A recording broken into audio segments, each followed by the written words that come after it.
ദേവാലയങ്ങളിൽ സ്ത്രീകൾക്ക് ഇഷ്ടാനുസരണം വസ്ത്രം ധരിക്കാൻ സ്വാതന്ത്ര്യമില്ലേ?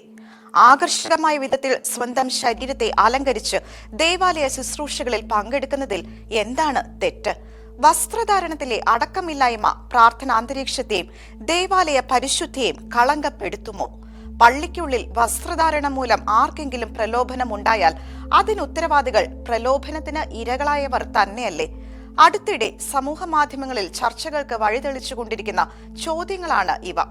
തീർച്ചയായും വസ്ത്രധാരണത്തിൽ സ്ത്രീകൾക്ക് സ്വാതന്ത്ര്യമുണ്ട്. ആ സ്വാതന്ത്ര്യം കർത്താവിന്റെ കൽപ്പനകൾക്കും സഭാ പ്രബോധനങ്ങൾക്കും വിരുദ്ധമാകാത്തിടത്തോളം മാത്രം. 1 തിമോത്തിയോസ് 2:9-10 പരിശുദ്ധ ബൈബിൾ പറയുന്നു, സ്ത്രീകൾ വിനയത്തോടും വിവേകത്തോടും കൂടെ ഉചിതമായ വിധം വസ്ത്രധാരണം ചെയ്ത് നടക്കണമെന്ന് ഞാൻ ഉപദേശിക്കുന്നു. ദൈവഭയമുള്ള സ്ത്രീകൾക്ക് യോജിച്ച വിധം സൽപ്രവർത്തികൾ കൊണ്ട് അവർ സമലങ്കൃതരായിരിക്കട്ടെ. ഇനി സഭയുടെ പഠനങ്ങളിലേക്ക്. മൂലപാപങ്ങളിലൊന്നായ മോഹത്തിനെതിരായ പുണ്യമാണ് അടക്കം. കത്തോലിക്ക സഭയുടെ മതബോധന ഗ്രന്ഥത്തിൽ 2522, 2523 ഖണ്ഡികകളിൽ ഇതേപ്പറ്റി പറയുന്നു. ഭ്രാന്തമായ ജിജ്ഞാസയുണർത്തുന്ന തരത്തിൽ മനുഷ്യ ശരീരത്തെ പ്രദർശിപ്പിക്കുന്നതിനെ അടക്കം എതിർക്കുന്നു. നിഗൂഢ അവയവങ്ങളുടെ പ്രദർശനം വരെ നടത്തുന്നതിനുള്ള ചില മാധ്യമങ്ങളുടെ താല്പര്യങ്ങളെ അത് എതിർക്കുന്നു. പരിഷ്കാരത്തിന്റെ ആകർഷണങ്ങളെയും പ്രചാരത്തിലുള്ള പ്രത്യയശാസ്ത്രങ്ങളുടെ സമ്മർദ്ദങ്ങളെയും ചെറുക്കുവാൻ കഴിവ് നൽകുന്ന ജീവിത ശൈലിക്ക് അടക്കം പ്രചോദനമേകുന്നു. മനുഷ്യ സ്വാതന്ത്ര്യത്തെ പറ്റിയുള്ള തെറ്റായ ധാരണയിന്മേലാണ് ധാർമ്മിക ലാഘവത്വം എന്ന ചിന്താഗതി നിലനിൽക്കുന്നതെന്നും കത്തോലിക്ക സഭയുടെ മതബോധന ഗ്രന്ഥം പറഞ്ഞുവെക്കുന്നു.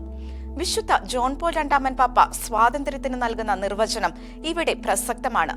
ഒരുവിന് തോന്നുന്നത് ചെയ്യുന്നതല്ല സ്വാതന്ത്ര്യം, മറിച്ച് ചെയ്യേണ്ടത് ചെയ്യാനുള്ള അവകാശമാണ് സ്വാതന്ത്ര്യം എന്നായിരുന്നു പാപ്പയുടെ വാക്കുകൾ.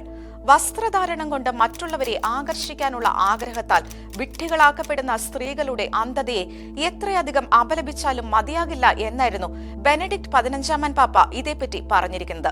പൊതുവേദികളിൽ സ്വയം പ്രദർശിപ്പിക്കുന്നതിന് പുറമെ പരിശുദ്ധിയുടെ ഉറവിടമായവനെ സ്വീകരിക്കുന്ന പരിശുദ്ധ കുർബാനയുടെ വിരുന്നിൽ പങ്കെടുക്കാൻ പള്ളിയിൽ എത്തുമ്പോൾ പോലും തങ്ങളുടെ ലജ്ജാകരമായ വശ്യത പ്രകടിപ്പിക്കുന്നതിൽ ഇക്കൂട്ടർക്ക് ഭയമില്ലാതായിരിക്കുന്നു എന്നും പാപ്പ കൂട്ടിച്ചേർക്കുന്നു.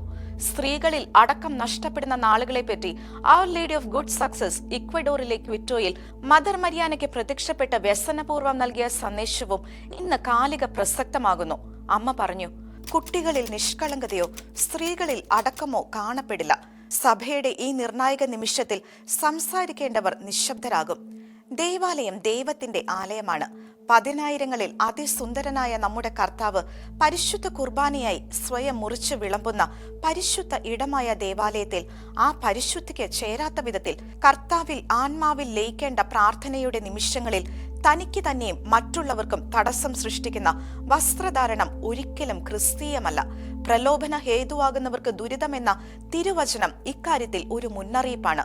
ദുഷ്പ്രേരണകൾ നൽകാതിരിക്കുക എന്ന ആഹ്വാനത്തോടൊപ്പം തന്നെ പരിശുദ്ധ വചനം പറഞ്ഞു വെക്കുന്നു, എന്നിൽ വിശ്വസിക്കുന്ന ഈ ചെറിയവരിൽ ഒരുവന് ഇടർച്ച വരുത്തുന്നവൻ ആരായാലും അവന് കൂടുതൽ നല്ലത് ഒരു വലിയ തിരികല്ല് കഴുത്തിൽ കെട്ടി കടലിൽ എറിയപ്പെടുന്നതാണ്.